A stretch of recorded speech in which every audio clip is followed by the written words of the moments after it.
Ya Allah Gusti iki dina wis ora seneng. Wis ana Kanjeng Nabi Muhammad akeh sing bejujat wong nekat bisa berkatake laknatake pengkhianat. Menungso ora padha gelem nglakoni tobat sing digedhekne nglakoni maksiat, wong salah bungah-bungah, wong bener diincer-incer, wong apik ditampik-tampik, lho wong ala dipuja-puja, wong cilik diangrik-angrik, wong melarat dicutat-cutat, wong fakir diusir-usir, wong miskin disen-isen, wong kere diece-ece, wong bodho digiro-giro. Ayo kowe ora nyoblos ora entuk bansos. Innallaha wa malaikatahu yusholluna 'alan Gusti Allah sing gelar jagat langit bumi para malaikat ndongakno maca selawat kanggo Kanjeng Nabi Muhammad. Mun kebak donga selawat ora butuh mauludan kula jenengan. Mauludan mboten kangge Kanjeng Nabi kowe kok arep turu karemu mangkat karemu mulih karemu ya Allah. Ora butuh Kanjeng Nabi niku. Kanjeng Nabi ora butuh maulud kula jenengan. Nanging niku enten tetapi niku komajang iki. Nanging niki nyuwun sewu umpama ana kolah niki banyune pun full fares. Iki umbule banter rong tuyu kok langsung kebak. Iki Mas Agus. Dadi kolah iki pun full fares, kolahe full fares. Kok isih diisi terus, kolah iki mesti bakal lomber bakal utah nggih mboten? Wis kebak kok diisi terus agak anyar Mbah. Sumberan kayak metu kok Mbah. Kon Jember kok Mbah. Alhamdulillah. Iki kolah wis kebak full isi terus kolah niki bakal lomber bakal utah. Utah lombere kolah nglombere wong sing cedhak kolah, wong sing ngisi kolah. Nggih napa mboten? Kanjeng Nabi mun kebak donga kebak selawat full fares kok isih diwacana donga diwacana selawat terus selawat donga niki bakal lomber bakal lombar bakal utah sallu alayya fa inna sholatakum alayya zakatun ilaikum kedo maca salat kanggo ingsun Kanjeng Nabi kowe tibak burdah berjanji situ dulur monggo selawat sing kok waca iki ora kanggo aku ning kanggo mlebur dosamu maulud Nabi mboten kangge Kanjeng Nabi kangge pribadi kula panjenengan sami ora mung ngono man sholla alayya sholatan sallallahu alaihi wasallam sapa sing gelem maca selawat sepisan Allahumma sholli ala sayyidina Muhammad Kanjeng Nabi bakal ngijoli selawat donga kelawan Allah ping 10 selawatan malaikat Jibril medun niku ditambak Mas ya Muhammad la yusalli alaika ahadun ila sholatul niki ya Muhammad la yusalli alaika sholatan kula malaikat Jibril kula seksi mboten wonten salah setunggal umat panjenengan ingkang hormat wiwasan panjenengan pengusaha urunan nekakno wong ning lapangan asraka dateng panjenengan kejaba malaikat langit bumi ndongakno marang wong iki kamangka man salat alaihil malaikat kana min ahlil jannah nek ana menungso kok malaikat kok ndongakno berarti ki menungso sing haram jasate mlebu neraka wajib ketemu Kanjeng Nabi munggah swarga Allahumma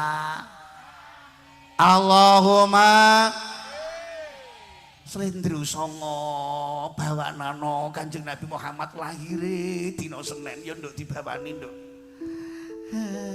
Ya Allah. Wolane yakti. Bun Sari alon-alon. Lair Kanjeng Nabi. Mengeti lahire Kanjeng yuk dandang gula ingkang rama Sayyid Abdullah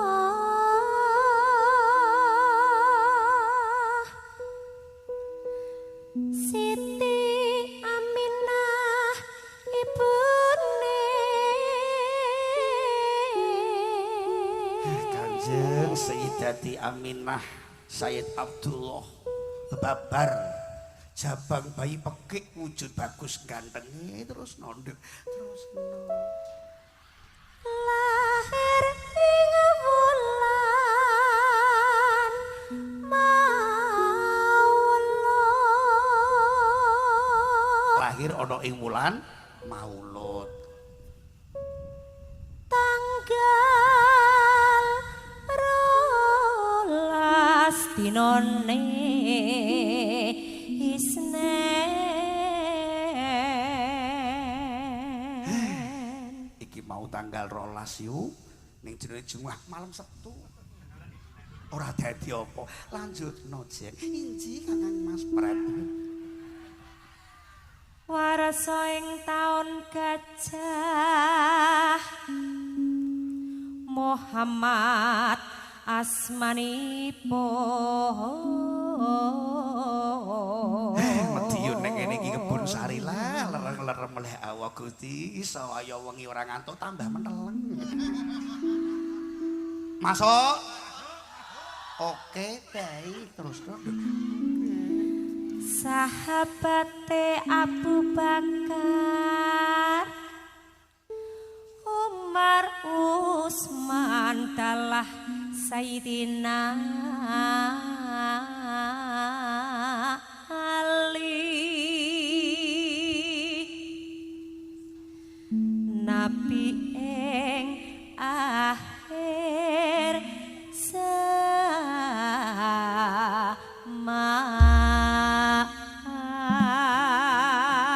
Muga kanthi mauludan Nabi akhir zaman kabeh tambah kuat iman man adoma maulidin nabi la yakhruju minad dunya ila bil iman sapa sing hormat mauludan ora bakal pisan-pisan ninggal donya mati kejo mati nggawa iman Allahumma man adoma maulidin nabi faqad akhiyal Islam sapa sing maulud nabi berarti ngurip-ngurip agama Islam ISLAM ingin selamat laksanakan ajaran Muhammad ingin selamat laksanakan ajaran Muhammad Allahumma ayo maca sholawat ya Mas ya sholawat Nabi Muhammad Salawat Nabi Muhammad rinolan wengi ojo do kendat ojo do kendat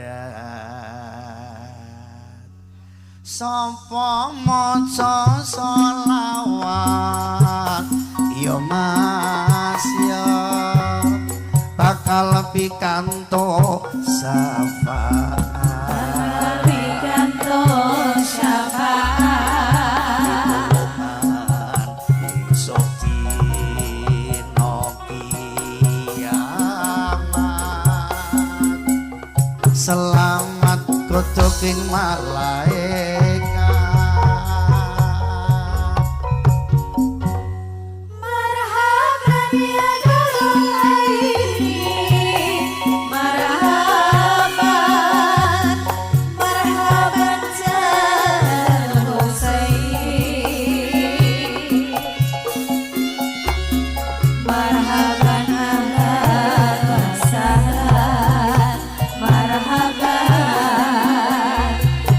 marhaban ya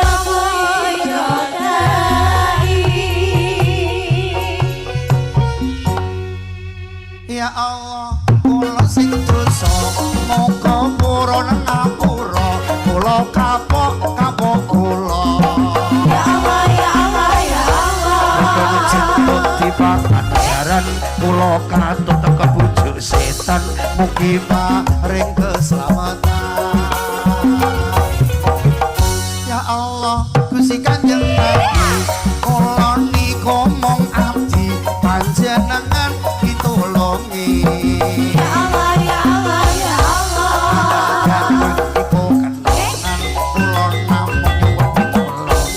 selamat sowan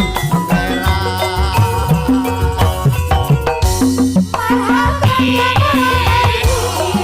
marhaban marhaban jalal sayyid marhaban alal wasalam marhaban marhaban ya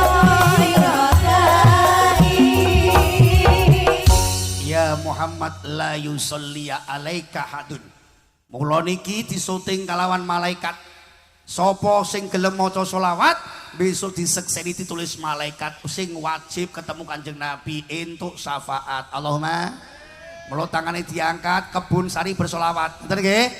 Iki solawat, HP-ne jure pakai sik, terus kabeh diangkat tangane, nggih?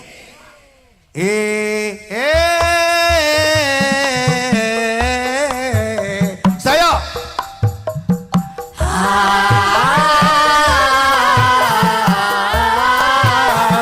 HP-ne jure pe. Ya Rasul. Sedaya diangkat. Muga-muga Kanjeng Nabi lahire ana ing Makkah. Dinane Isnen 12 taun. Ingkang ibu asmane Siti Aminah, ingkang rama asmane Sayyid Abdullah.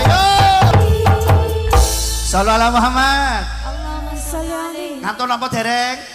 Lanjut. Oke, baik. Ya sholawatan, ya pengajian, ngoten nggih?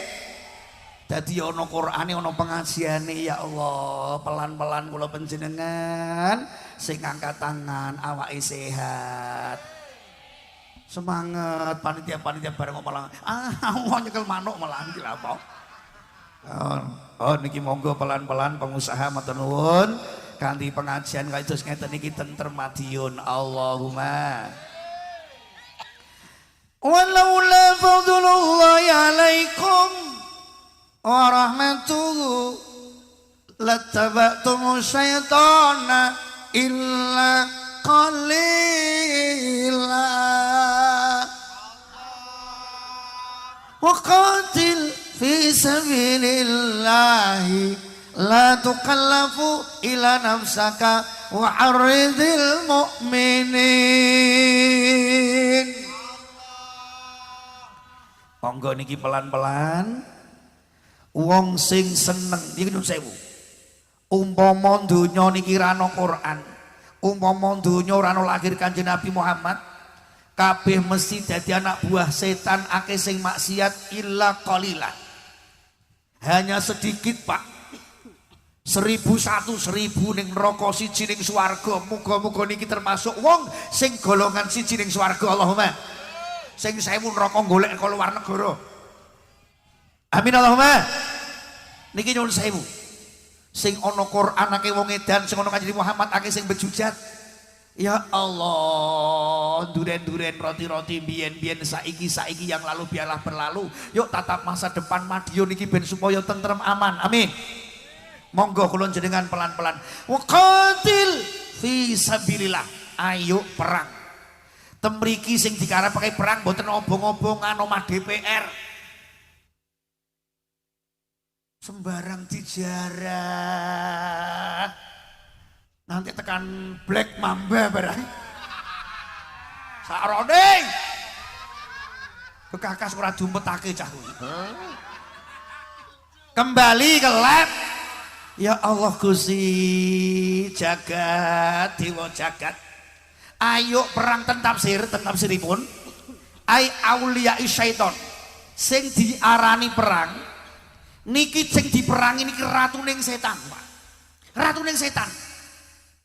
Al mujahidu manjada nafsahu. Sing diarani perang merangi hawa nafsu. Al mujahidu manjada nafsahu. La tadkhulul malaikata baitan fiya al qalbu. Omah kira bakal dileboni malaikat nek omah iki ijih ana asune. Kibriya sombong gumedhi kumentak kementos kemuti sok suci. Kemaki mentel ra karwang. Ya Allah, jabone ayu, jerone assalamualaikum. Jangan bening iwake bandeng, raine blowing, atine ireng. Ya Allah Gusti, Ibu. Aja kaya ngono ya Allah, ora usah golek eleke wong liya, awake dhewe bosok kakean dosa. Sing penting jenengan ajak-ajak monggo, dene ora gelem melu terserah rasakno. Kiai mung wajibane dakwah kowe manut alhamdulillah, ora manut terserah. Dene besok nek digecek malaikat rasak-rasakno. Sing penting wis jenengan aja ora gelem ya wis ta. Nggih napa mboten? Awak-awakku dhewe ya Allah Gusti. Niki dakwah niki masyaallah. Abote ra karuan mula supaya wong ilang kejenuhan, kerawitan tak toto muncul keruwetan.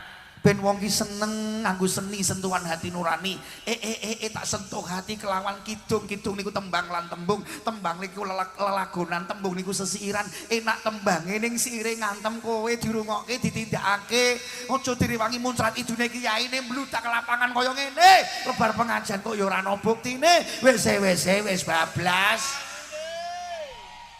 Apa gunane mantolabal ilma la yanalu wala yang fa'ubi ila bitaqdimil ilmi illa bitaqdimil ilmi wa ahlihi wa taqdimi ustadi wa tauqirihi. Rungokke ora bakal manfaat ilmu, ora bakal entuk barokah ilmu kowe nek ora menghormati ilmu. Apa gunane ilmu? Al ilmu bila amalin kasajarin bila samarin. Sapa ngaji ora dilakoni kaya wiwitan kok ora ana wae apa gunane? Wit warung ndoyong pinggir kali pecel lobong lebokno geni wis ngerti nek kuwi dosa kok jadi dilakoni uncana neraka luwih dhisik tinimbang wong sing nyembar berhala kuping ngurungok.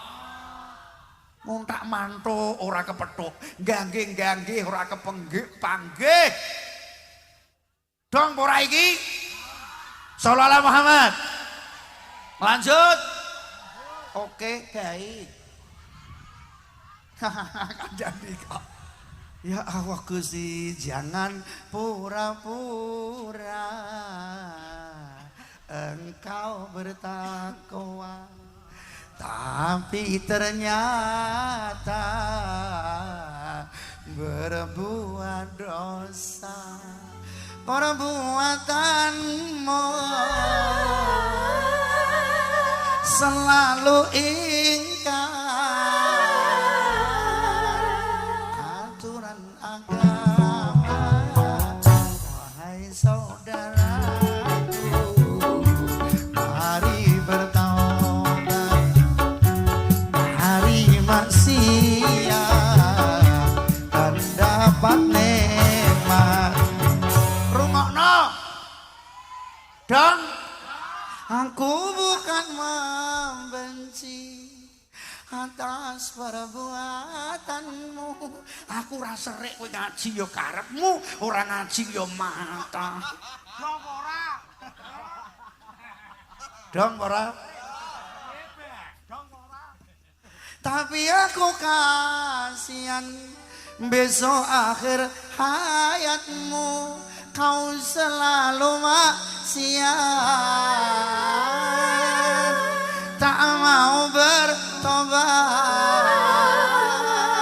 Besok di akhirat akan mendapat laknat dari malaikat. Mari bertobat dan dapat nikmat.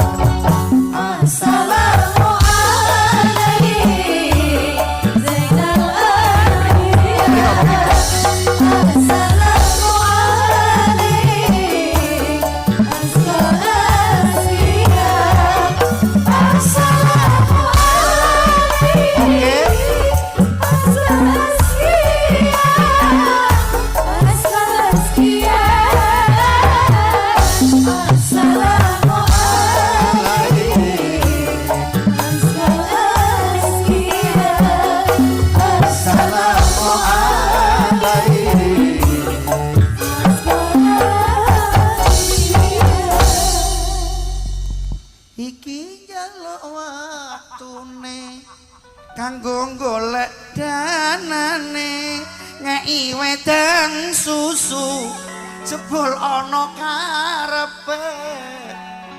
Ya dana, ya dana, ya dana, ya dana, ya dana, ya dana. Kangge pondok pesantren Al Islah Tambang Mas. Iki ngeki rokok loro karo susu kopi jebule kon golek duit. Oke, baik. Dong ora kowe. Disogok sik Kyai kok. Iki monggo. Niki nyuwun sewu pengajian tasih panjang, keranten ono surat kepada layang harus kita laksanakan dalam lapangan penyanyi mencari Santri-santri wis siap durung niki? Sing bagian mencari jana wis? Ya rene le. Langsung selak turu kowe engko. Ayo santri-santri mrene le. Mbut gawe le. Ning baris ning ngarep kene kabeh. Kene ning kene rene tangan ini. Ibu-ibu pengen waras mboten? 5.000. Siap nggih? Awak waras 5.000. Utange lunas. Sing diutang acung. Sing do diutang ora saizin-izin. Sing do duwe utang pengen lunas mboten? 10.000. Siap? Oke. Rene le santri rene le. Santri-santri baris rene sik kabeh. Pengen umroh ngacung. Sing pengen umroh ngacung 20.000. 20.000 sik baris sik le pelan-pelan ya. 20.000 umroh dhewean. Dhewean kuwi nek sekalian 50.000. Siap? Sik le santri hop santri pelan-pelan sik ruwoke. Santri-santri mlakune alon-alon wae ya Tri. Mlakune alon-alon nek durung ngeki dinteni ya. Rasakno. Sing ora nggawa nyilesi sae nggih. Muga-muga siji resik bondo, loro dilebur dosa, telu tulak balak Pancabaya penyakit-penyakite lunga. Papat seneng sing nampa. Wah, Mbah saweran. Oh, kene mbahe sawerane 100 kok. Lah dalah tiba jika pun Mbah. Rungokke. Pengen umroh sekalian 50.000. Di 50.000 diangkat.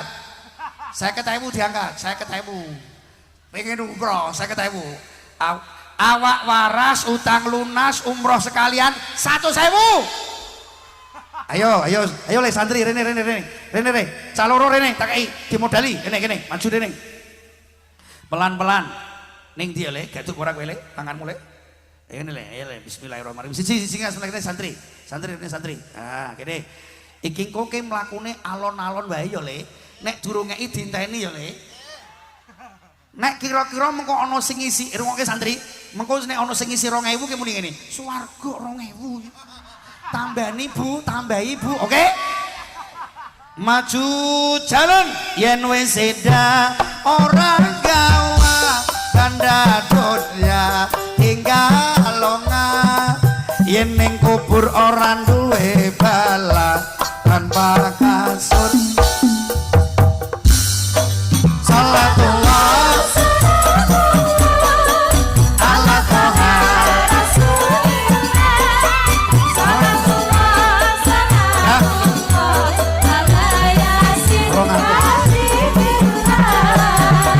tutupi anjang-anjang disiram bisa ora kambang nangis sambat kaya wong kambang wedi siksa olah kelabang salatullah pun saiklase Bu saiklase salatullah salamullah ala yasin kluku dicawe sake sing ora nggugu dikandani malah ngajak padu besok bakal dipalo-palo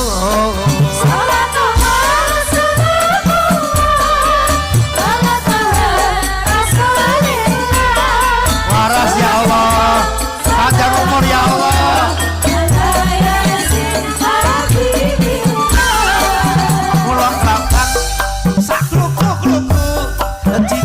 sake sing ora gugu dikandani malah ngajak padu besok bakal dipalo-palo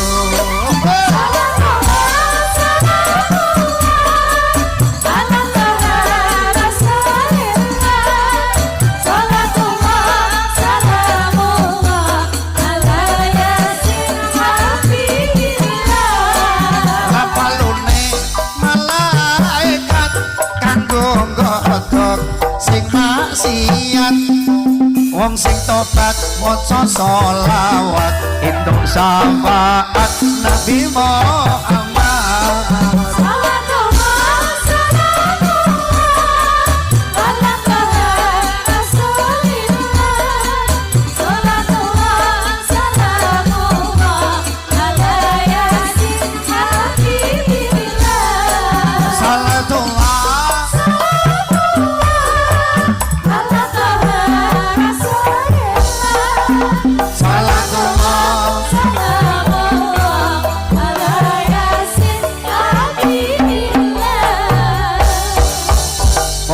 Santri terus kayak bakul-bakul jaluki ora ngawek bruke bakul pentol kayak barang mas aku tolol tahu nyanong melenang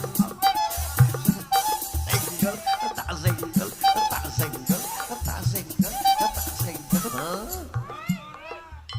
sebule kok blek mamba bon kono golek terus niki lanjut nggih.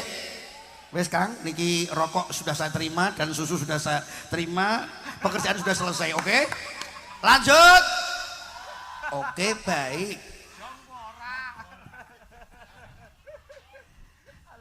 Laqad kana lakum fi qasasihim ibratun li ulil albab.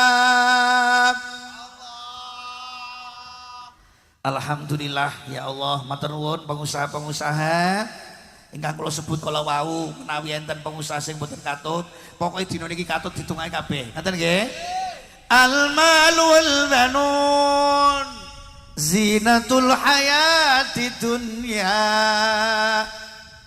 Bandamu, duitmu, usahamu warna-warna monggo kanggo pepae sing uripmu. Dunya tanpa duit ora iso, golek duit sing akeh nek mati digawa. Lu napa sakit yai umroh nganggo duit, pengajian nganggo duit, santunan nganggo duit, membangun pondok nganggo, ora dadi njaluk sumbangan butuh. Iki yo njaluk apa ana sing tanpa duit ning innama amwalukum wa auladukum fitnah. Aja ngantek bandamu, duitmu, usahamu, anak bojomu ndadekno fitnah ing uripmu. Kowe ndek duit bondo ora mbok entokno zakat kowe lirmo. Astagfirullah. Ditambah sengsara ora bakal mulya nek kula jenengan perdu kewajiban ora mbok tindakno. Aja ngantek dadi fitnah ning rezeki niki muga-muga dadi barokah krana jenengan seneng mahabbah dateng Rasulillah. Istighfar panco ning nyatane kanca-kanca pengusaha sak tambak emas kompak bersama-sama. Ikilah rukun gawe santoso srah bubreng negara. Iki dina geger-geger ning kono sing penting Madiun aman sedaya. Allahumma. Wong saiki do edan donya, wong saiki do dawa pengangen-angene ya Allah. Sirah nggo sikil-sikil nggo sirawan nggo bengi-bengi nggo awan nyambut gawe santri yo butuh kiai pengajian rame ana kiyaine gayeng kiai pidato dhewe ora ana pengunjunge. Aku iki kiai gendeng. Nggih napa mboten? Maksud kula ayo bareng-bareng. Iki wis dibantu kali pengusaha Pak Lurah. Ayo atensi ya Allah, apresiasi. Tidak semua kebun sari camat Ombo ora kabeh koyo tambah mas. Ya Allah kompake ya Allah, bumi bersolawat, medun malaikat gawa rahmat, sehat asam urat minggat darah tinggi mari amin Allahumma. Ojo ngantek bondo ndadekno duraka. Swidak pitung dosa cara wayahe tanduran panen. Pitung dosa ya Allah, wis wayahe panen cita-citamu kudu kae. Umur wis saya tuwa. Ngenteni metune nyawa. Aja kaya dene Jetno ijeh rasa. Seminggu ping 4 ijeh iso pancen Jetno ijeh rasa panjenengan ki wis tuwa. 4 minggu sepisan wis ora iso.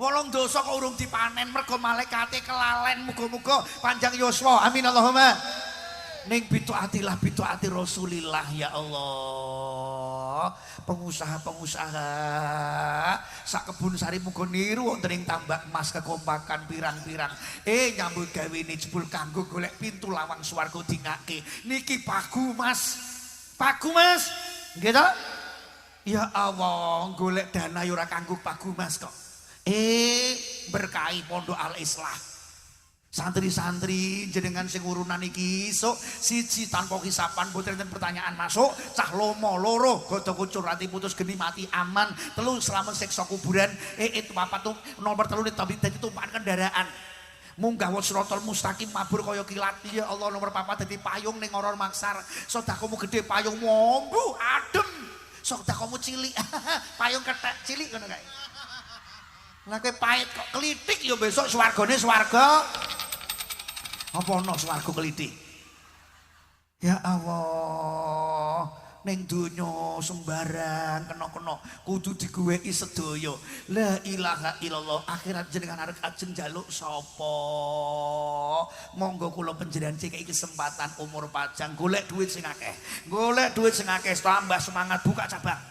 Sing kula sebut kala wau muga-muga tambah cabangi tambah berkah besok tambah rame aja mung sepisan selanjutkan sallallahu Muhammad yang lain motivasi ayo Pak ya Allah isone sedekah sithik yo sithik sedekah jenengan besok digawe nang kerajaan omahmu apik elek tergantung urunan sampean gedhe apa cilik tergantung kula jenengan ya Allah Gusti monggo ya Allah sing lanang triwangi mlethek gegere sing wedok bendina sembarang kok COD kotang COD handrok kathok lho ngono ki yo sopas to yo lah tuku kan lewate online kok lah dalah tuku kotang lewat online.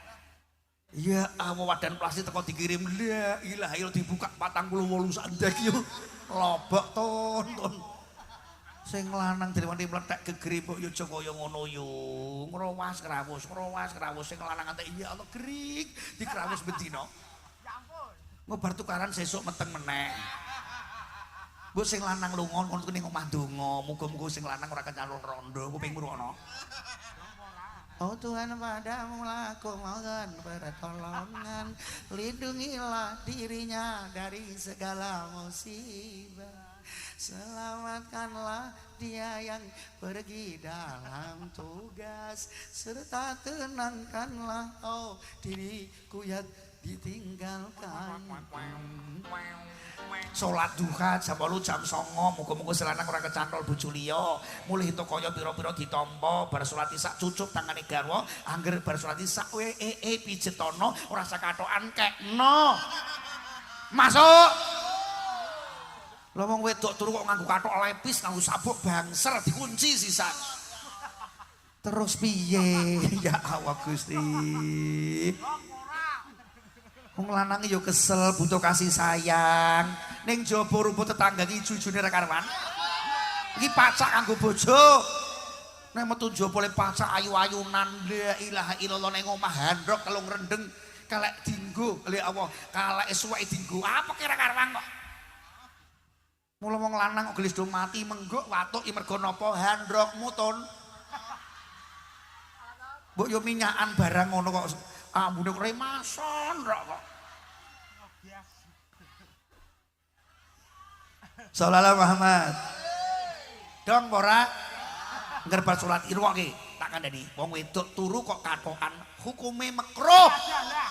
Dong ora.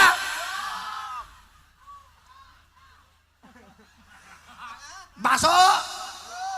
Oke, baik. Salat duha donga ya Allah suket grinting kalau njono apa reling jaman semono mbiyen weruhmu apa saiki weruhmu apa bojo tuwa kok mbok krawus bendina mbiyen tau nom tau rasa jenenge manuk ndoke ana sing cilik ana sing gedhe manuk kadang-kadang yo megrok kadang-kadang yo mingkup manuk kadang-kadang ning dhuwur kadang-kadang ning ngisor Ya Allah Gusti, kalau hanya untuk mengejar duniawi saja, buat apa sih hidup kamu sampai kau lupakan Tuhanmu? Pengusaha ruangke nyambut gawe aja nganti lali salate. Ora kaya kabeh entuk duit kaya sampean. Dikei rezeki gampang aja nganti lali sembayang. Ora ketang jurung kombi, tetep salat dilakoni. Masuk. Ya Allah Gusti, wong ora padelikur jam kon salat inna sholata kanat alal mukminina kitaban mauquta. Salat ki mung di wektu paling 5 menit ping 5, selain menit isake sing kanggo golek duit. Sampan salat subuh suruh langsung duka 12, hajat 14. Tobat walah ya Allah nanti ireng batu mbok usek-usekno ora ana langit udan duit paijo paijan ora kerja ora kalau hanya untuk mengajar akhiratmu saja tak mau kerja tidak mau berusaha untuk dunia sementara hidup ini kau membutuhkan karena uang untuk membayar butuh makan tempat tinggal angsuranmu lunas mengapa golek utang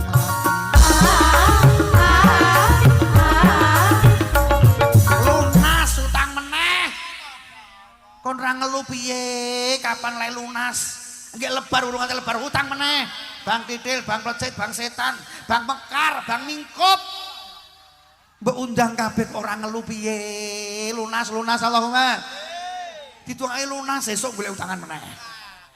Apa ya ora mumet to ya Allah Gusti. Sing penting niku fungsi, ora kudu gengsi. Sing penting sufra ora fafa. Sing penting kang fungsinya sampai lokasi mendelengi kula. Sing penting sufra ora fafa fungsinya. Ora kudu PCX. Sufra 1 juta kenangan daripada PCX 1 juta per bulan. Avanza ora fafa sebenarnya fungsinya ora kudu pajero panas jopo untuk apa kau kaya kau duit dikelumpukke kanggo mauludan ramene kaya ngene lagune kembang rawe dados Mas yeah.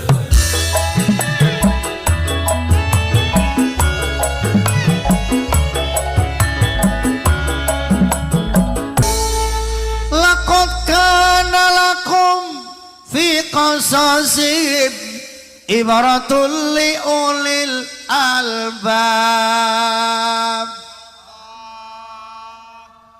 kholasoh kisah sejarah maulud Kanjeng Nabi niki enten iktibar pralampita piweling kanggene wong sing duweni akal gelem mikir yuk saiki mulai mikir wa tilkal ayamu nudawiluha bainan nas dunya diputer dateng menungso perang Badar ula menang bar Badar ula Uhud kalah perang Badal Kubro menang meneh Kanjeng Nabi nanti menang kalah nggih mboten menungso nggih ngoten cakra panggilingan kadang ning dhuwur kadang ning ngisor kadang kebak kadang asat kadang sumber iki banter niki rong tuyu kadang-kadang sembrono itu ya Allah banter ra karuan. Kadang-kadang ora entuk sumber. Sallallahu Muhammad. Ternyata Pak, ning donya niki mesti enten ujian. Ngaten nggih. Mila nalika perang Badal Kubro. Kula mboten nerangake sing Uhud kalah. Kula nerangake sing Badar kemenangan. Alhamdulillah kemenangan peperangan Badar Kubro niki dimenangno wong Islam. Alhamdulillah. Setelah selesai peperangan, Kanjeng Nabi ngumpulaken para sahabat ten ngene lapangan lan tawanan perang dipun barisken. Lajeng Kanjeng Nabi ngomong karo sahabat-sahabat. Pengusaha-pengusaha niku wau jak omongan rembukan. Sahabat, bolo, kanca, santri, lur, muni ngono cara saiki. Sahabat iki tawanan perang sing ning lapangan iki baris kabeh iki enake dikapakake tawanan perang. Instruksi Kanjeng Nabi, nggih, sahabat Umar. Menggah kula tawanan perang niki sedaya pateni. Sembelih. Bocah sing ngobong ya cah iki. Udone kaya sempat tok. Pecut pateni. Nek ora dipateni bolak-balik ya cah iki. Instruksi Kanjeng Nabi, nggih, sahabat Abu Bakar, dos pundi menggah kula tawanan perang ampun dipun mejahi.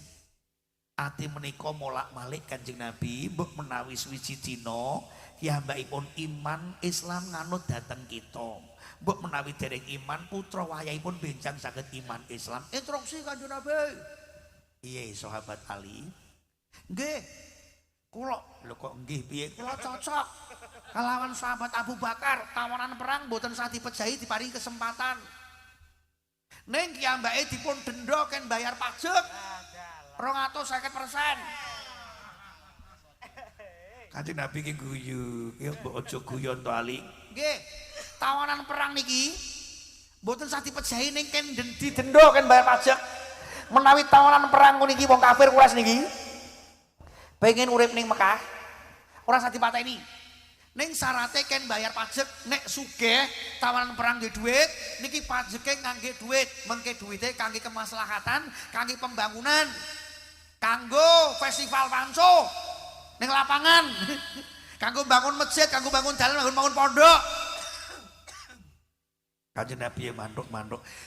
Menawi tawanan perang kala mau kere dipun tingali kerenipun. Nek kere ki ambake pinter iso maca nulis, niku dipun denda pajeke ken mulangi anake wong Islam. Tawanan perang siji ken mulangi anake wong Islam sedasa maca nulis. Menawi tawanan perang kala mau kere tul tolol. Ya senajan to tolol ki mbok ya cara sambuk arani tolol. Wis dadi DPR ya goro sing tolol-tolol iki kok. Nggih mboten? Sallallahu Muhammad. Menawi tawan perang kala wau kere tur tolol niki mboten jenengan. Iki cerita kono lho, yakin aku ora arek kowe. Menawi tawan perang kala wau kere tur goblok niki dibutuhke tenagane. Ken resik-resik lapangan, kon usung-usung kursi, kon bongkari panggung, kon gulungi, layar tancep. Ya wis do nguyah sik yu. Kon ben lega sik. Sallallahu Muhammad. Kanjeng Nabi yang gujeng. Ya sedaya pendapat jenengan sahabatku sae sedaya nanging nyuwun pangapunten kula condong kelawan pendapatipun sahabat Abu Bakar. Iki ana khulasoh singkat padat yuk saiki dipaham. Kanggone wong sing ulil albab, wong sing duwe akal mikir saiki dipikir. Iki cerita iki apa pralampitan? Yang pertama, Kanjeng Nabi selalu mengadakan musyawarah. Walaupun seorang panglima perang, pimpinan, ketua, mboten nutuk palu ning seneng musyawarah. Pak Ketua Arwongi selalu rembukan. Yang dikeluarkan keputusan adalah hasil rapat kerakyatan yang dipimpin oleh hikmah kebijaksanaan dalam permusyawaratan. Kudu ana Dewan Perwakilan Rakyat, ana segelintir sing oknum ala ning liyane sing apik ya ana. Nek ora ana DPR terus piye sing makili awake dhewe iki lho sapa? Niki rungokno niki kerakyatan yang dipimpin oleh hikmah. Wong sing do nggawa hikmah rungokno niki. Ud'u sabir rabbika bil hikmah wal mau'izatil hasanah. Iki mau nganggo sosialisasi tembung sing alus kemanusiaan yang adil dan beradab. Menungso senajan to kiri senajan tol goblok iki nek diangkat-angkat mulya jenengan dimulyakno, jenengan kok ngajeni bakal diajeni. Allahumma. Kanjeng Nabi mengajak musyawarah, hati panas kepala dingin, nyebar wit karo sabar sak wuntara. Ana perkara dirembuk, ana masalah dipecahno, ora main tubruk, kepruk, ngamuk, mabuk, lamyato, ora gathuk. Masuk. Perkara sepele kok dadi gawe. Mung gara-gara coblosan kok iso bubar tahlilan. Alah apa sing narik tahlil Siti? Paling ya soto. Pikiramu sing dipikir kok lah iya soto seger ayo ya. Lah ya apa bedane apa Siti karo soto? Bedane apa Siti karo soto? Lah dalah nek soto kan mine putih. Suun miun mihun Ya ora yu. Nek soto mine putih. Soto. Nek soto mine putih. Mine Siti. Ya ora to yu golek delok umure to yu. Iku semuni arane la ilaha illallah. Shallallahu Muhammad. Dandang dadi kuntul, kuntul dadi dandang wong liya, dadi sedulur dadi wong liya.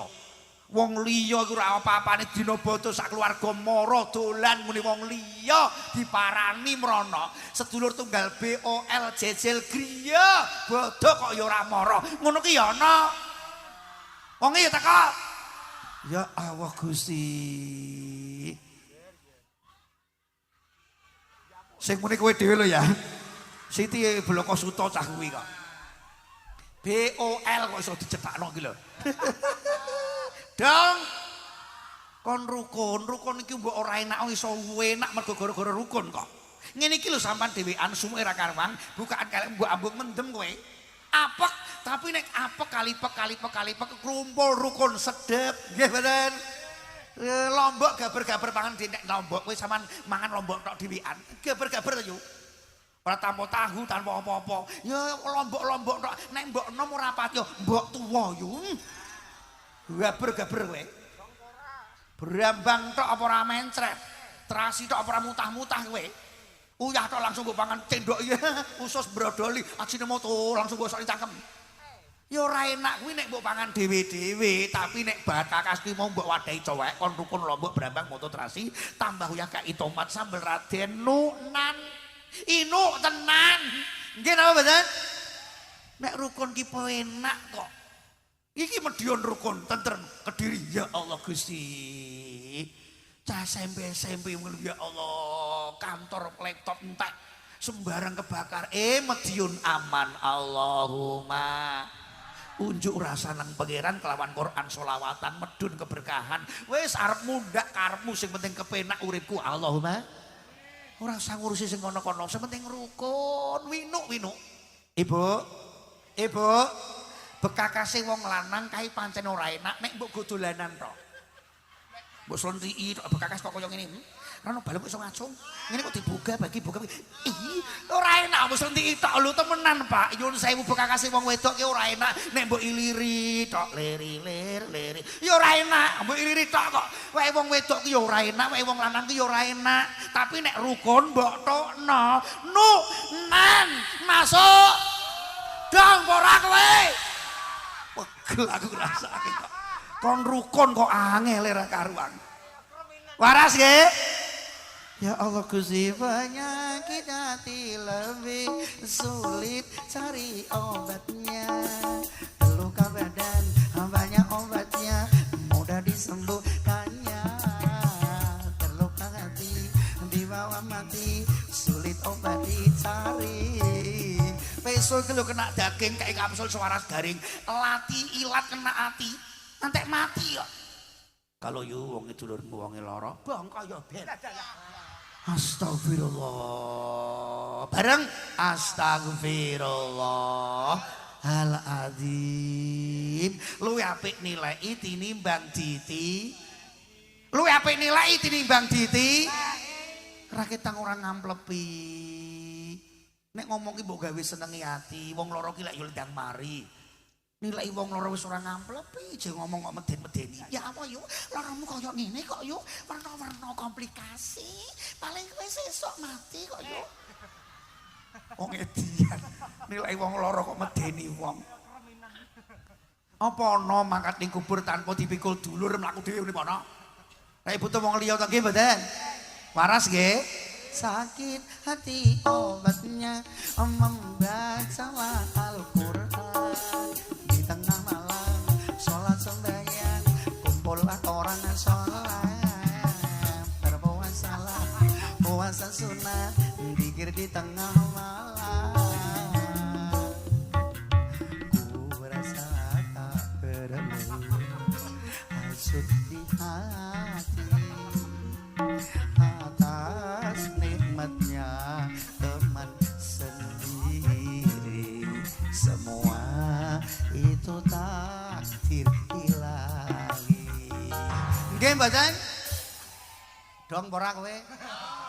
janganlah amalmu rusak sendiri karena iri dan kebencianmu membuat hatimu ternodai.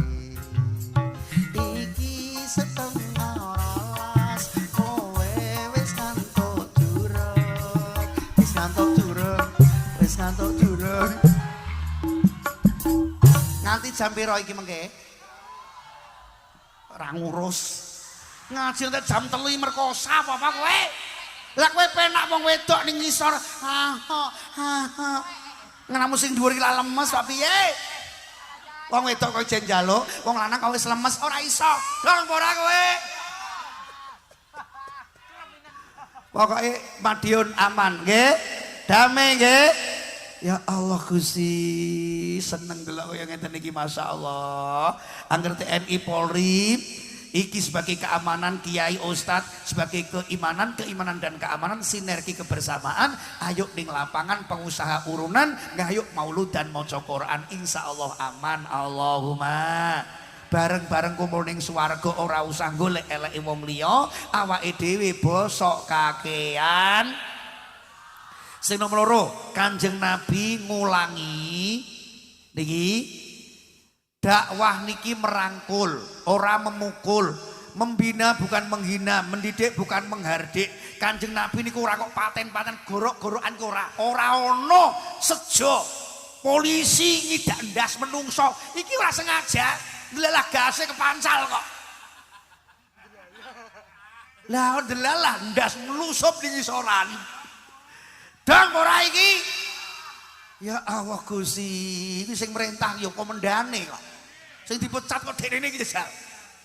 Ya Allah Gusti, maju kena mundur kena lakon kaya film judule Dono Kasino. Ya Allah Gusti, pun.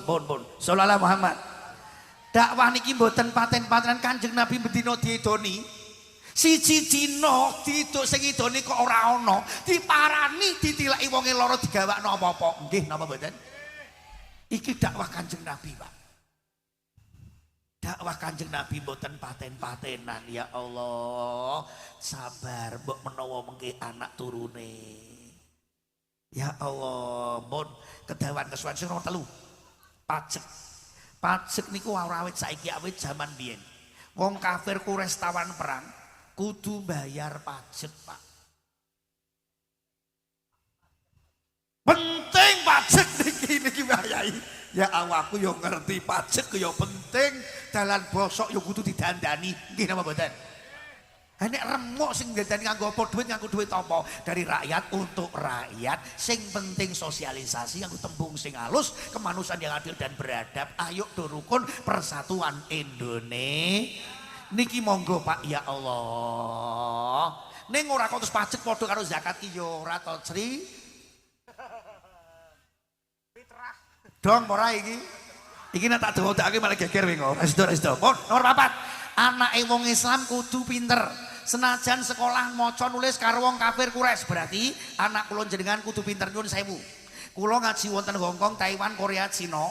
Niki santri-santri Madiun sing tenggene temriko dadi KW sing ngundang kula temriko motorik kabeh iki penggerak wong-wong Madiun, wong-wong Magetan, wong Ngawi, wong Kediri, wong Pemalang temriko ngundang kula niku nyun sewu wong Hongkong niku wong siji pembantu Indonesia ni wong 3. Siji ngurmati makne mbahne sing lara sing tuwa, nomor 2 bagian masyarakat sing omah, nomor 3 ngurmati anak niku khusus enten pembantu siji.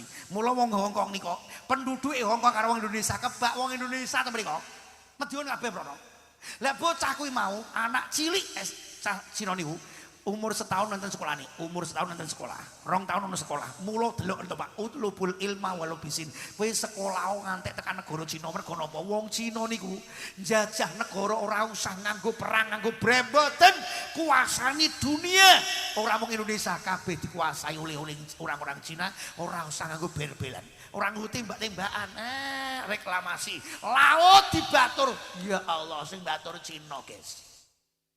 Sembarang kabeh pabrik sing duwe Cina. Kowe Mergo kudu pinter, mula anake wong Islam kudu pinter. Gendeng aku ora apa-apa, sing penting anakku mulya, sekolahno pondokno kon ngaji bakal aji rekoso bakal mulya, tirakat munggah derajat. Mula bocah santri-santri niku lho ya Allah. Wong kene akeh wiridan, kerjane ora kangelan. Kiai-kiai iki lho ora tau mbut gawe kok duwite pirang-pirang. Iki sing mbut gawe lambene kok akeh obah-obah, awak gak ora kakean pola. Medhun ngene iki lho, kes kupingmu rungokno. Dang ora? Mula pondokno, itu maksudnya aku. Bocah ora kenal Quran kok. Kalau kita membaca Al-Quran, hati kita jadi tenang. Anak-anak kita sekarang, ayo ngaji di pondokan. Hati-hati ini zaman, sudah zaman edan. Sudah zaman edan. Apalagi tidak mau ngaji. Ini zaman sekarang, Quran kalah dengan tektokan. Gara-gara sembah ya ora. Ya Allah, ayo dipondoki anake kon ngaji tri santri. Kowe rekoso besok mulya tirakat munggah derajat wa rafa mubtadaan bil ibtida.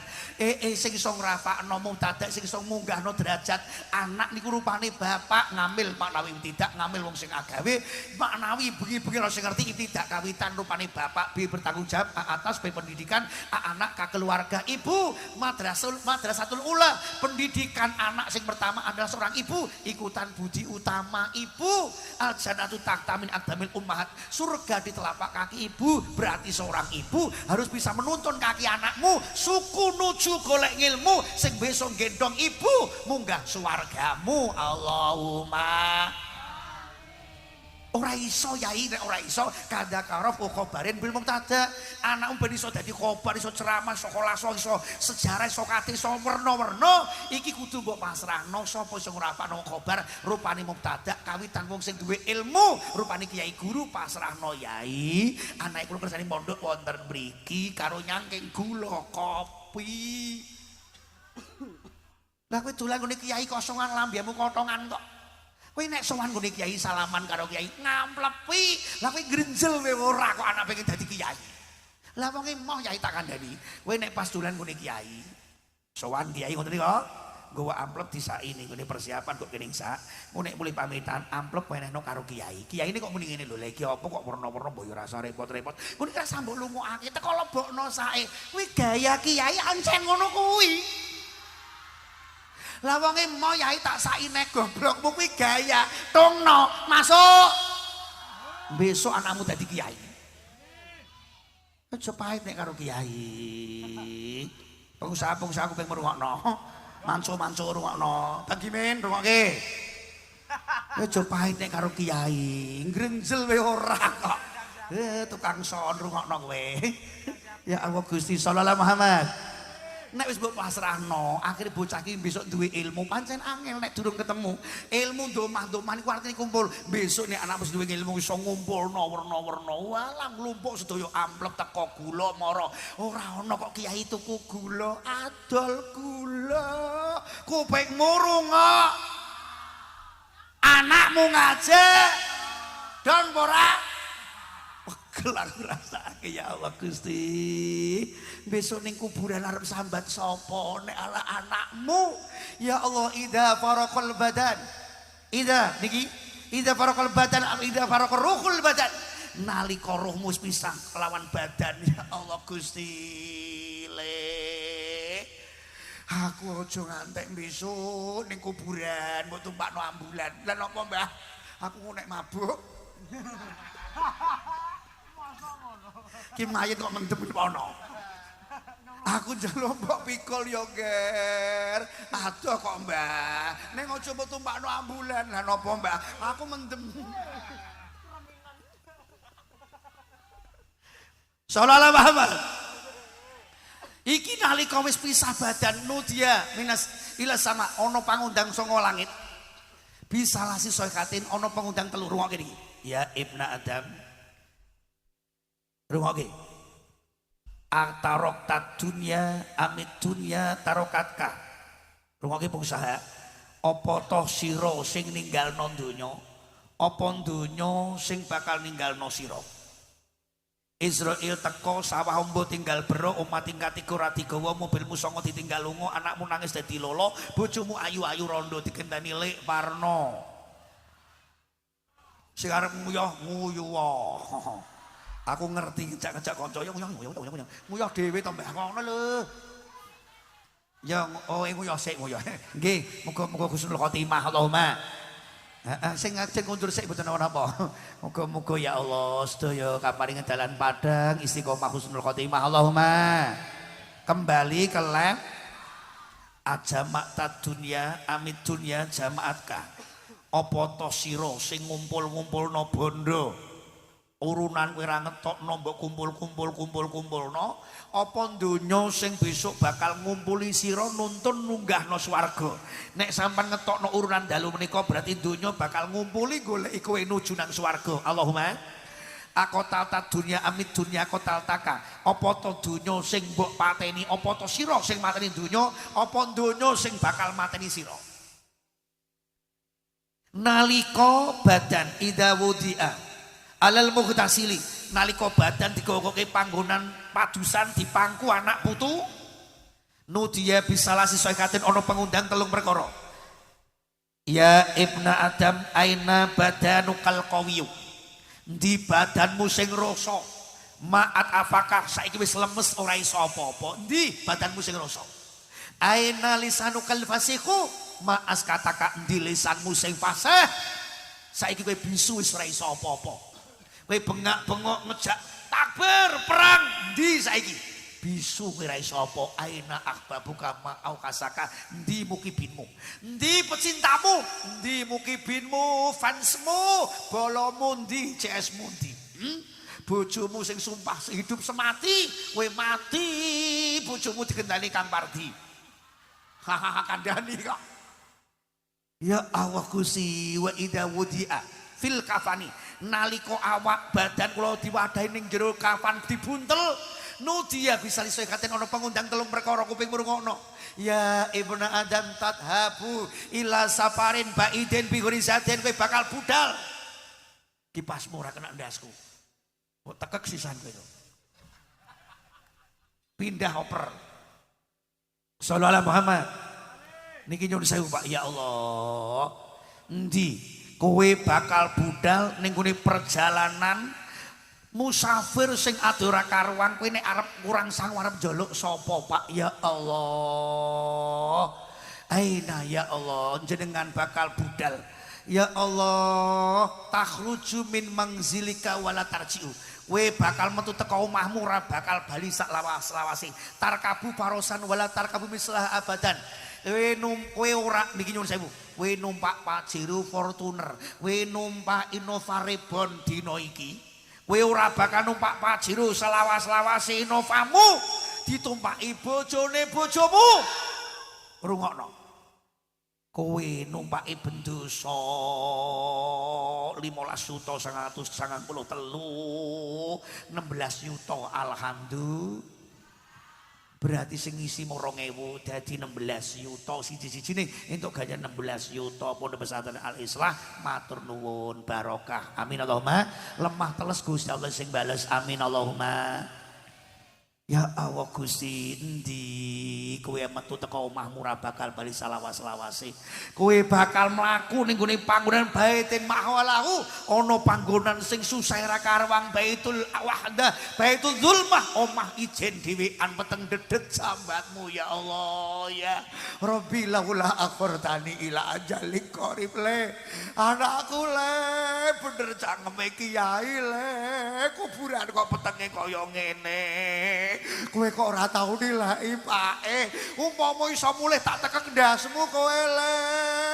Rabbi laula akhirtani, Gusti kula pengajian ora teko, selawatan aku ora maca, kiai urung donga aku malah lunga.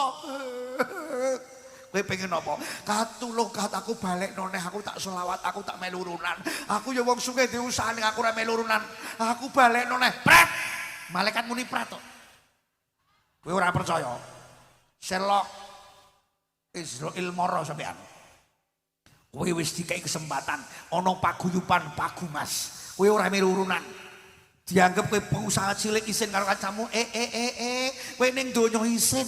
Ora sa isin. Kumpul wong-wong sing gedhe mengko katut dadi gedhe. Amin Allahumma. Kumpul wong adol minyak iso melu mambu wangi, kumpul karo wong tukang uras WC melu mambu THI, kumpule karo wong sing maulud Nabi, maca kitab suci selawat Nabi. Besok gondomu wangi ketemu Kanjeng Nabi, kumpul wong tukang ngeslot remi judi, senajan ra melu delok tok yai delalah ana grebek polisi, katut kecrek mlebu bui, ya apa ora Kang Jupri? Ayo Pak Gumas kompak Pak Gumas. Iki mu Kanjeng Nabi senajan topok tawan perangku kere ojo ngece karo wong ra duwe, ojo ngece karo wong ra, ojo sembrono, ojo dumeh kowe. Sing duduk kuburan ya wong kere, sing mikul kowe ya wong sambat murina wengi, nangis murina wengi, nyang ngapur-amur rina wengi ora bakal iso bali. Nangis rina wengi kelingan dosa sing dilakoni. Ya Allah.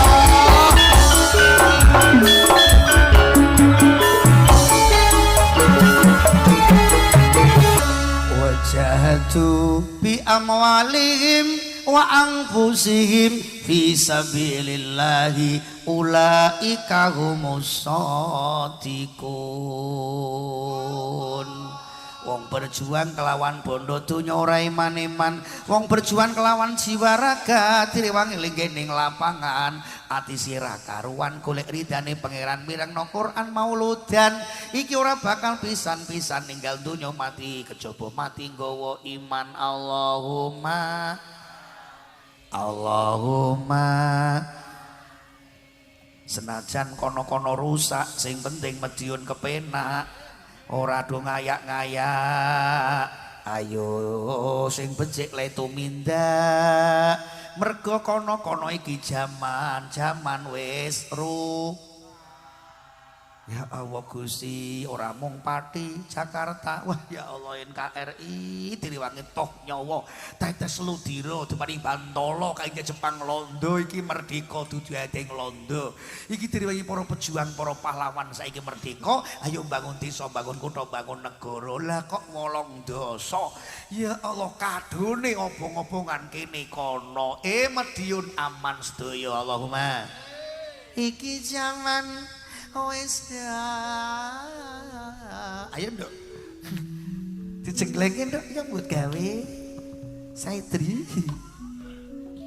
piye walah ya Allah nguyah sik ya ora apa-apa kowe ngempet uyah mundul-mundul kok ya nduk iki jaman wis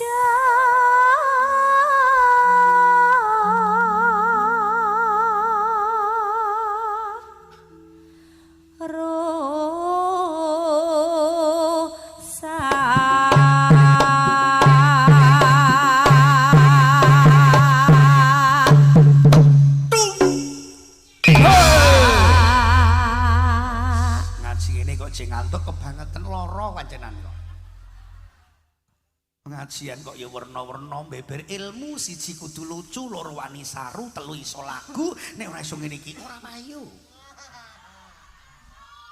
Dong ora kowe? Lanjut. Oke, baik. Norot ati.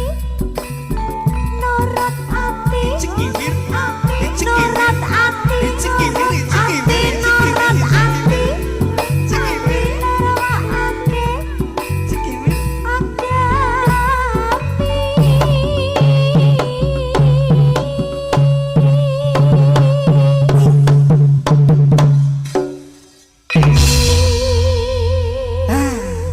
Nek ono ngene iki nyamplang pokoke.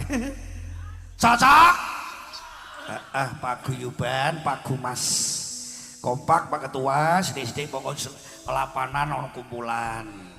Tahlilan, maca Quran, insyaallah tambah anggota semakin kathah. Bolo 1000 jek kurang musuh siji kakean. Besok nyuwun 1000 aktsiru al ikhwan. Ayo golek dulur bolo sing akeh. Mergo napa? Besok dina kiamat kanca niku iso goleki nulungi syafaat golek-golekan. Sallallahu Muhammad. Monggo pola lajengaken Yayi. Inji Kakang Mas. Ora.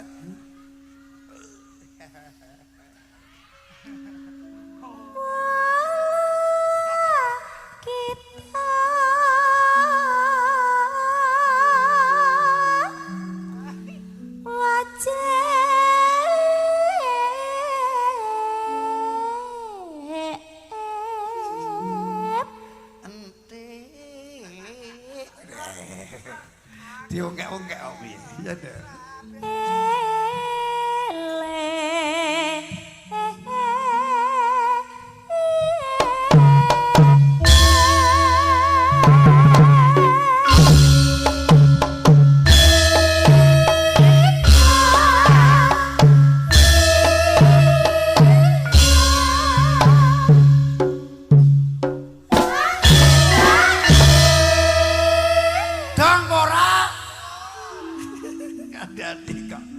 Ayo Nduk, lanjutkan Nduk. Ya Allah, diongkek. Brengkangmu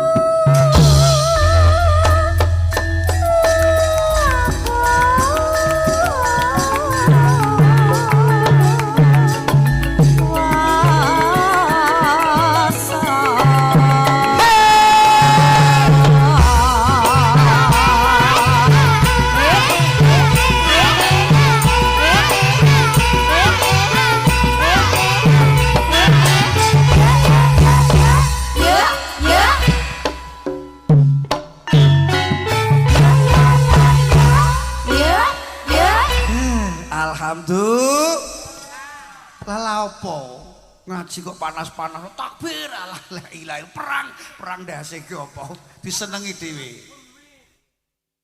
Bumi lembaga seni budaya di Indonesia mantan seni budaya. Dong ora kowe. Kapan drama kalah. Merdeka. Arep muni ngene ora kurang kene. Arep ngene. Arep di merdeka ora muni-muni kok. Dong ora kowe. Lanjut, Mbak. Ayo, Dok.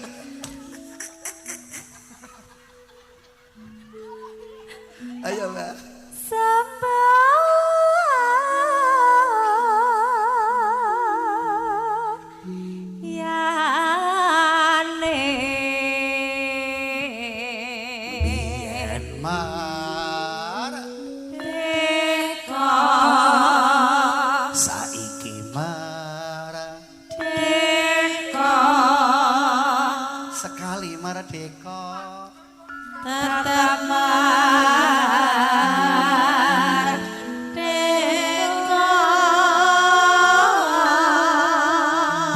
Iya, Pak.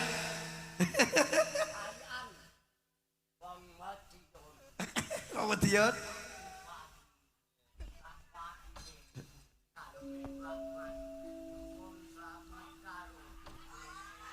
Dong ora? Lho kok ora dong. Pokoke merdeka ngoten nggih. Merdeka. Merdeka. Sorak-sorak bergembira, bergembira semua. Sudah bebas negeri kita, Indonesia merdeka, Indonesia merdeka, Republik Indonesia, itulah hak milik kita untuk selama-lamanya. Garuda Pancasila, aturan berkukuh, patriot dalam asli.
Pun Mbah, pun cocok pun. Cocok. Ah iki karepe iki ngene tak ngono iki seneng iki mau. Arep-arep ngene ora paham. Ngono lho. Kowe iki ora dong-dong kok. Karepe Mbah iki ngene iki. Aku ngerti atine iki. Nyetrum kok. Dong ora? Ora dong-dong iki ora paham-paham. Kene iki wis chemistry kok piye. Setrum kok. Ya dijunjung.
Dipasang geber kiyaine aman ngarep wis ora iso ngincer. Nek wis ngene iki piye jajal dalah. Dong ora? Pokoke sak tak karepe piye tak turuti ya kowe. Ya lanjut.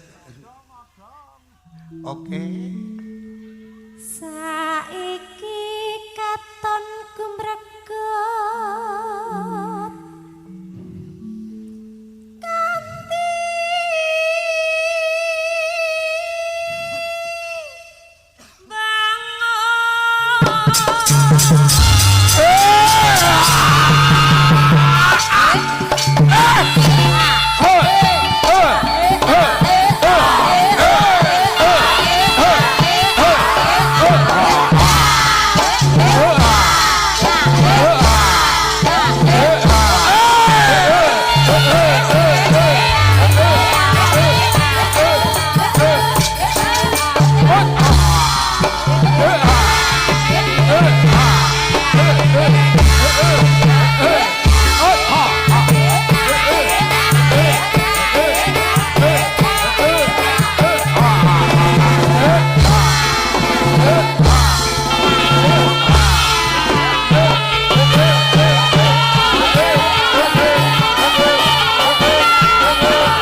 Jeleng iblis laknat padha gojekan titian para raja dewaku. Saya panas nyedak jam 12. Kelogar kobong jero dada. Quran diwaca, selawatan diwaca, ngelundasku rasane kelagar panas awakku. Wong sugih ngundang pengajian, pengusaha turunan ngundang pengajian desa tak jeloke ora iso do maca Quran, aku ora iso mangan do zikir, aku ora iso mampir desa tambah mas. Wong iki dadi do waras, aku sing kelagar panas. Jam 12 ora medun-medun cangkeme Kiai Bajingan. Bajingan bareng ngaji terus mangan. Pak Guru, kowe masak opo Pak Guru? Yang ini apa namanya? Mie dekem tak dekemi. Waduh belum tuto. Perintah lawan sang ibu Betari Durga. Janaka minggat saka Tunggul Malaya. Dewi Dresana gondol ning Hargatana dadi ratu sisian reatune dhewe Dewasrani. Jabang Bayanak Janaka, jabang Bayanak Dresana. Babar pekik baguse kaya ngono. Lah dalah. Iki ku nek ngantek gedhe ngenjak diwasa sing bakal nggawa agama pepadang Pawisa. Sembur bocah kae. Aja ngantek urip jabang Bayanak Janaka, Janaka janatu kasuwarga. Bocah kuwi sing bakal nuntut dalan swarga golek pakne. Dewa-dewa, perintah sendika dawuh dewa-dewa, gedhe dawa, blek mambah. Ayo jabang bayi gendong teko wono letak aja ngantek sisa sak balung daging pangan.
Sungkem bukti wonjuk ya enak noleh lenggah ana parentah jejer pertama kok sing metu buta dalang endi pakeme ora ana jejer pertama buta paden pakem wayang ora ana buta sing metu pertama nanging iki wis wancine buta sing dadi panguwasa. Aku ora bakal wujud lawaran buta nanging bakal nusup.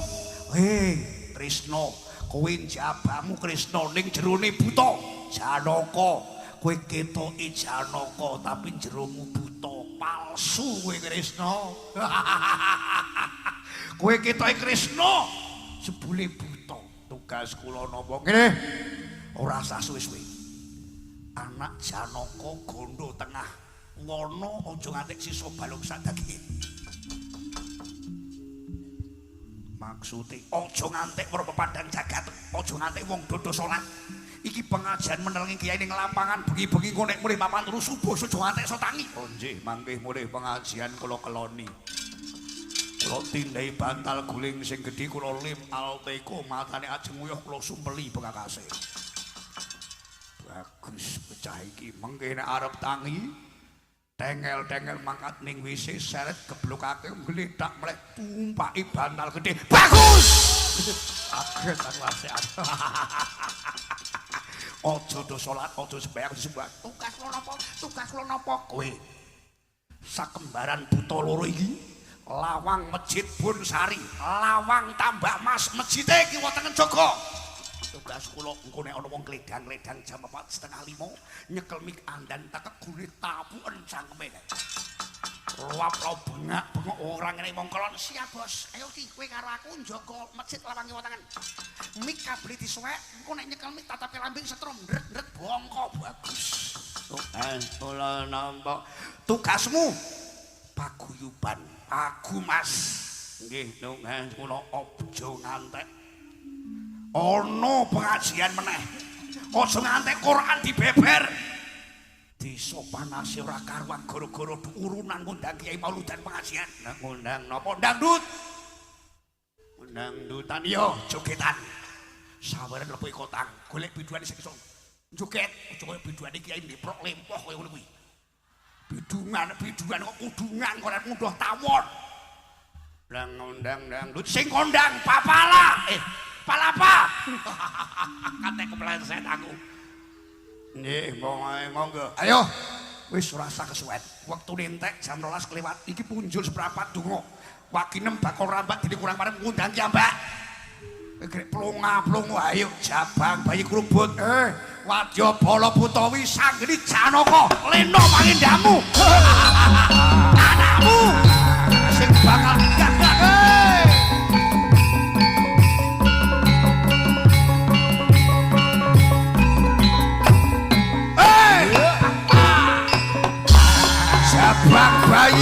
Sabang bayi, babar, bakal gablak.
Lae la ilaha illallah. bolak-balik tak tileki kuwatir do mulih. Lah ora ketok kowe jujuto do mulih kabeh. Lah aku ngomong karo sapa? Lanjut. Oke, baik. Buta galak laku lunjak-lunjak. Yo. Kowe sing gawe gendak singkala. Aku Semar, mesem wis ora samar. Kowe ning isoran. Kowe ning balik layar dadi dalang, anggepmu aku ora roh. Mahasiswa wis ditarik mundur. Aja ya bali. Rombonganmu sing nyesek ngobong bakar. Buta. Hangenmu aku picek. Aku melek mbok hapusi. Kowe ngadu domba. Sing diobong omahe dhewe, sing korban dulure dhewe. Kowe dadi dalang guyu ning belakang layar. La ilaha illallah. Anakku ngger momonganku. Kowe dikletak buta, rompalsung buta. Kowe disembur kelawan buta, diojo-ojoki dadi provokator provokasi. Sengkuni kowe kok ya ora iso mati. Iki bengi tak idak-idak modar sesuk ning Blora, Sengkuni ya metu meneh. Tukang provokator provokasi kok ora ana lebari yah mono, yah mene kok ora tau gawe tentrem, gawe tintrim. Hingger anakku wis anggeni, kuwi gendong ya Gus. Buta, kowe ora nggulung gendera. Madiun aja gawe gendak singkala, nggon pendekar punjere, pendekar Madiun. Kowe ora waras, kowe ora sadar aja kelakon dosa kecrek kowe. Buta, gulung gendera jam 12.05 ora medun. Dewa, kowe gawe gendak singkala. Janaka mbok usir Ngarcapada, Janatuka dalan swarga mbok buak. Dresanala wong wedok ayu bojone wong liya mbok garap go munggah ana kayangan Suralaya. Kowe kurang gedhe tuku bekakas. Aja karepmu dhewe nek ana wis anggeni gawe reformasi aja nyalano sapa kowe.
Geni diuncalno kok ora malah mati malah nginjak diwasa.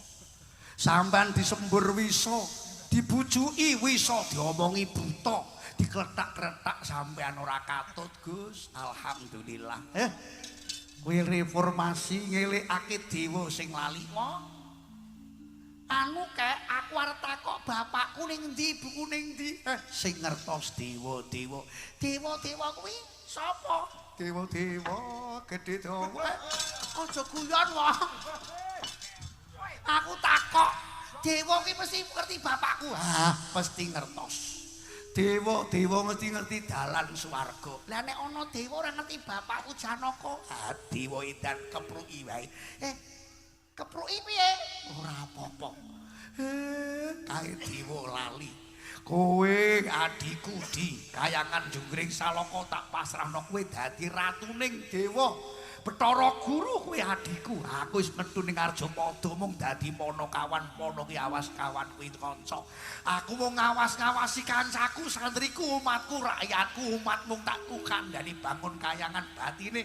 batin menungso sing tak bangun jamu sekali masa do agama nanging kowe jek ora nrimakno Janaka mbok tutupi dalane kowe jabang bayi mbok kletak-kletak aku idep-idep ngleleke kowe sampan munggah kayangan dewa-dewa sing ora dalane bapake sampan dene ora weruh kaplok ya wis aku njaluk pamit tak goleki dewa-dewa dewa kowe nutup dalan bapakku iku nguncano ibuku aja salahno aku bakal ngamuk dewa dewa dewa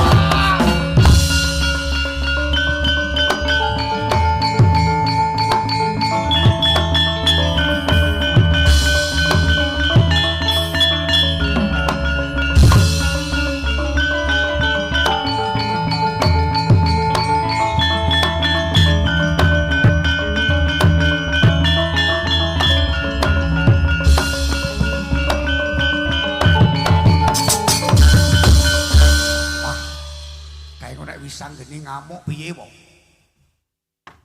Gus, sabar. Kuwi sanggeni momongan kula momongan piye wong bocah kae iki nek kadung nesu. Sing ngerti strategane mung Antasena. Kae bocah durgal kewarisan ora ono sing ngalangi dewa ora bakal iso. Cah kae iki nek kadung gawe gendak singkala angsale yo nglumpukake kledus aqua. Mung nglumpukake banyu. Lah kok suwe-suwe nganti pirang-pirang gawe ngebruk kaya ngono geger kaya ngono kae yo wis sanggeni kae. Sabar. Sabar, mengke wis sanggeni mun kula jajake meneng ki ambake. Wis sanggeni mengke tanggung jawab kula kersane ngelikake dewa-dewa sing lali kae. Nek ora ana wis sanggeni, lah nek ngantek kae engko gawe geger obong-obongan mboten kula ingkang tanggung jawab. Kula ingkang tanggung jawab. Wah, aku tak marani ngoyak aku wis sanggeni. Jenengan enten tugas ki ambak. Aku tugas apa wae? Kae rombongan buta. Gawe gendak singkala ngonyolong jamus Kalimasada tombak kala welang payung tunggul naga pengayoman tunggul wong ning dhuwur naga ula gedhe wis ilang pengayomane kae tombak kala welang nombak wis jemparing wis ora kenceng mula padha mlenceng niate kae tunggak tetaguhan sambat kowe lah dalah Antareja Dimas Kakang Dimas HP aja nganti off kowe babin Katimas tentara TNI sampan angkatan darat sampan angkatan udara angkatan laut kowe aja nganti HP mati laporan komandan buta-buta Antasena sing bakal gulung gendera iki wis lewat jam 4 kowe ora minggat aja lakon dosa Antasena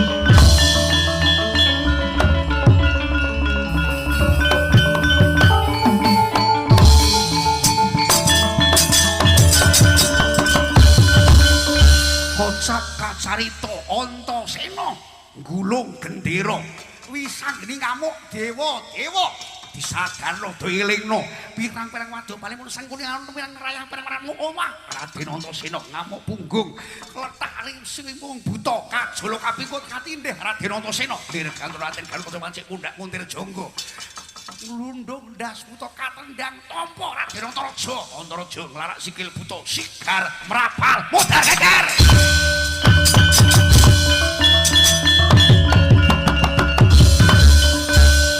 ceritane perang ngono lah gampangane lah kesel dah Madiun aman ngoten nggih pokoke mau butane perang ngene ta buta perang terus sing menang Antasena ngono ya kowe kerek mlongo enak wae jae wono Mas dados ayo gara-gara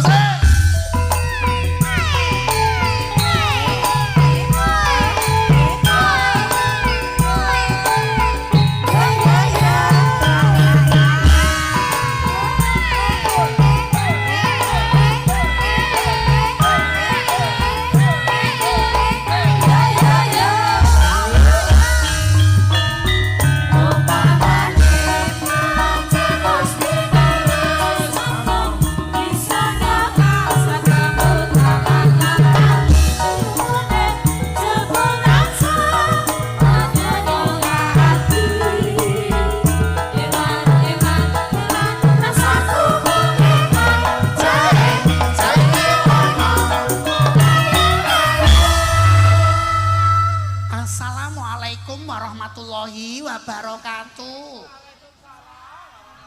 Alhamdulillah ya Allah tengah wengi arase mengko bareng donga mandi sinembadan suara sedaya. Pengajian kok ya model-model kaya ngene. Ling wangi petuyuh dipentet. Mundul ning datukan. Kang Gareng wis wayahe wis muga-muga pengajap iki gojekan utawa tontonan ning bener-bener gawa tuntunan. Aja ngantek iki tuntunan salah dadi tontonan. Terus awake dhewe ketang lungsuh-lungsuh menudu matur nuwun tukang panggung, tukang sound, streaming kabeh live sing padha ambiyantu pengajian di mana saja Anda berada yang bisa menangkap gelombang suara saya. Hong Kong, Taiwan, Korea, Cina, di mana-mana nih, Surabaya, Malang, Kediri, Nganjuk. Ngalih tekan Demak tekan desa Indonesia padha ngerti nih Pagu Mas Tambak Mas Kebun Sari Madiun dina iki tentrem adem ayam Allahumma Bagong kan metu kesuwen wektune entek jame wis entek kok ayo Gang metu Gang jae warna Yang paling rasaku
Petruk dalem Bagong wae.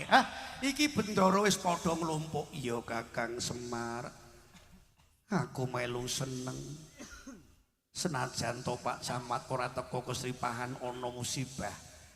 Izin kelawan para-para muspika sing padha lenggah matur nuwun. Ya Kakang Semar aku dadi lurah ya matur nuwun. Sampane iso teko kene donganono ya Kakang Semar. Nggih.